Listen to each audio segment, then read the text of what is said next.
নামাজের চেয়েও, রোজার চেয়েও, দান খয়রাতের চেয়েও একটা বড় ইবাদত আছে। এটা কি আমি কি তোমাদের বলবো না? সাহাবারা তো অবাক, নামাজের চেয়েও বড় ইবাদত, রোজার চেয়েও বড়, দানের চেয়েও বড়। ক্বালু বালা ইয়া রাসূলুল্লাহ।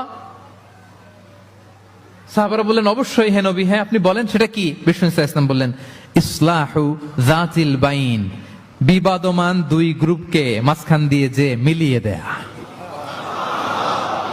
নামাজের চেয়েও বড়, রোজার চেয়েও, সাদাকার চেয়েও বড়, মিলায় দেওয়া। আমরা মনে করি সেজদা দিতে দিতে কপালে দাগ ফেলে দিছি, এটাই তো বড় ইবাদত। এটা তো নিঃসন্দেহে বড় ইবাদত। আমরা মনে করি হজ করতে করতে শেষ করে ফেলতেছি, এটাই বড় ইবাদত। জিকির করতে করতে আমরা দিনরাত এক করে ফেলতেছি, এগুলো তো নিঃসন্দেহে ইবাদত। কিন্তু দুই ভাই বিবাদমান দুই গ্রুপের মধ্যে আপনি যদি মিলিয়ে দেন, এগুলো নফল রোজা, নফল দান, নফল সালাতের চেয়ে বেশি সওয়াবের কাজ। পড়েন সুবহানাল্লাহ।